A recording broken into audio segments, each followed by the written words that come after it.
Assalamualaikum warahmatullahi wabarakatuh. Kali ini kita akan membahas tentang konsep dalam pendapatan nasional. Perkenalkan anggota kelompok 5. Yang pertama, ada Nadila Gurbach. Yang kedua, Salsabila Distiani. Yang ketiga, Nurhandini Stiasih. Yang keempat, Aisyah Putri Ramadina. Yang kelima, Davin Hanan Prawaska. Yang keenam, Vino Dwi Ananda Taufan. Pendapatan nasional. Pendapatan nasional merupakan seluruh pendapatan yang diterima oleh seluruh anggota masyarakat atau seluruh rumah tangga keluarga dalam suatu negara dengan kurun waktu tertentu, biasanya dalam waktu 1 tahun. Pendapatan nasional dapat juga diartikan sebagai hasil produksi nasional, yang berarti nilai hasil produksi yang dihasilkan oleh seluruh anggota masyarakat suatu negara dalam waktu tertentu, biasanya 1 tahun. Manfaat pendapatan nasional. Yang pertama, mengetahui tingkat kemakmuran suatu negara. Yang kedua, mengevaluasi kinerja perekonomian dalam skala tertentu. Yang ketiga, mengukur perubahan perekonomian dari waktu ke waktu. Yang keempat, membandingkan kinerja ekonomi antar sektor. Yang kelima, sebagai indikator kualitas hidup suatu negara. Yang keenam, sebagai indikator perbandingan kinerja ekonomi antar negara. Yang ketujuh, sebagai indikator perbandingan kualitas standar hidup suatu negara dengan negara lain. Yang kedelapan, sebagai ukuran dan perbandingan pertumbuhan ekonomi dari waktu ke waktu. Kategori pendapatan nasional.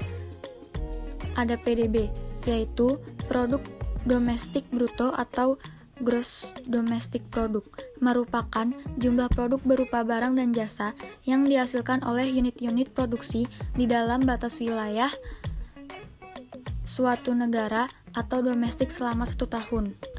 Yang kedua, PNB, Produk Nasional Bruto atau Gross National Product, merupakan nilai produk berupa barang dan jasa yang dihasilkan oleh penduduk suatu negara nasional selama 1 tahun, termasuk yang dihasilkan oleh warga negara tersebut.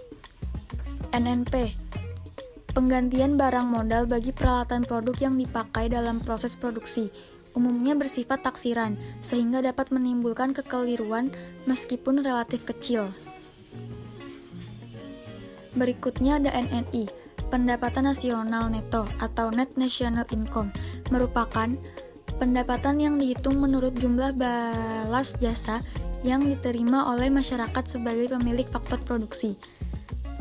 Berikutnya ada PI, pendapatan perseorangan atau personal income, adalah jumlah pendapatan yang diterima oleh setiap orang dalam masyarakat termasuk pendapatan yang diperoleh tanpa melakukan kegiatan apapun.